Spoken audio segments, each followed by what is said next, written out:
అక్రమాస్తుల కేసుకు సంబంధించి సిబిఐ కోర్టులో వైఎస్ జగన్ మెమో దాఖలు చేశారు. యూరప్ పర్యటన తర్వాత ఈ నెల 14 లోపు వ్యక్తిగతంగా విచారణకు హాజరు కావాలని గతంలో జగన్ ను సిబిఐ కోర్టు ఆదేశించింది. కోర్టు ఇచ్చిన గడువు సమీపిస్తూ ఉండడంతో జగన్ మెమో దాఖలు చేశారు. వ్యక్తిగత హాజరు నుంచి మినహాయించాలని జగన్ పిటిషన్లో పేర్కొన్నారు. అయితే సిబిఐ కోర్టు ముందు తాను హాజరు సమయంలో రాష్ట్ర యంత్రాంగం ప్రత్యేక భద్రత ఏర్పాట్లు చేయాల్సి ఉంటుందని జగన్ పేర్కొన్నారు. ఇది యంత్రాంగానికి భారమన్నారు. తప్పనిసరిగా వ్యక్తిగతంగా విచారణకు హాజరు కావాలని కోర్టు భావిస్తే హాజరయ్యేందుకు తాను సిద్దమన్నారు. కోర్టు అనుమతిస్తే తాను వీడియో కాన్ఫరెన్స్ ద్వారా విచారణకు హాజరయ్యేందుకు కూడా సిద్ధంగా ఉన్నానని పిటిషన్లో జగన్ తెలిపారు.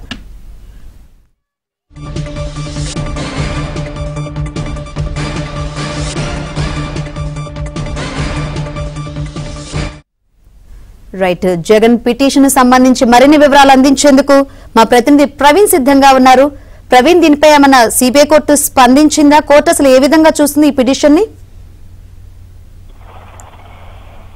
అక్రమాస్తుల కేసులో పులివెందుల ఎమ్మెల్యే జగన్మోహన్ రెడ్డి సిబిఐ కోర్టులో ఒక మెమో దాఖలు చేయడం జరిగింది. గతంలో యూరప్ పర్యటన తర్వాత ఈ నెల 14వ తారీఖు లోపు వ్యక్తిగతంగా విచారణకు హాజరు కావాలని గత యూరప్ పర్యటన సమయంలో అనుమతిచ్చే సమయంలోనే జగన్మోహన్ రెడ్డికి ఈ నెల 14 లోపు వ్యక్తిగతంగా విచారణకు హాజరు కావాలని అప్పుడే ఆదేశాలు జారీ చేసింది. కానీ కోర్టు ఇచ్చినటువంటి గడువు సమీపిస్తుండడంతో సిబిఐ కోర్టులో జగన్మోహన్ రెడ్డి ఒక మెమో దాఖలు చేశారు. వ్యక్తిగత హాజరు మినహాయించాలంటూ కూడా పిటిషన్ లో కూడా జగన్మోహన్ రెడ్డి పేర్కోవడం జరిగింది.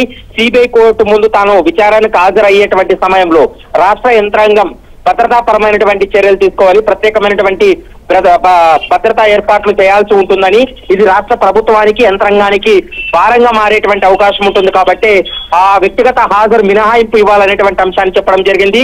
తప్పనిసరిగా వ్యక్తిగతంగా విచారణకు హాజరు కావాలని ఒకవేళ కోర్టు భావించినట్లయితే హాజరవడానికి తాను సిద్ధంగా ఉన్నాననేటువంటి అంశాన్ని చెప్తూనే మరోవైపు వీడియో కాన్ఫరెన్స్ ద్వారా, అంటే కోర్టు అనుమతిస్తే తాను వీడియో కాన్ఫరెన్స్ ద్వారా విచారణకు హాజరయ్యేందుకు కూడా సిద్ధంగా ఉన్నాననేటువంటి అంశాన్ని కూడా తన పిటిషన్ లో పేర్కొన్నాడు.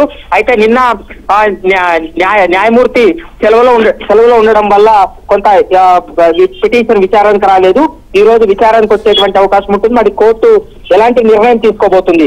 వ్యక్తిగత హాజరు మినహాయింపు ఇస్తుందా, వీడియో కాన్ఫరెన్స్ ద్వారా విచారణకు హాజరు కావాలని చెప్తుందా, లేక గతంలో యూరప్ పర్యటన సమయంలో ఏ విధంగా అయితే ఆదేశాలు ఇచ్చిందో అదే విధంగా వ్యక్తిగతంగా కోర్టుకు రావాలని చెప్తుందా అనేది మాత్రం మరికొద్దిసేపట్లో క్లారిటీ వచ్చేటువంటి అవకాశం అయితే కనపడుతుంది. Shankari, right, thank you Praveen.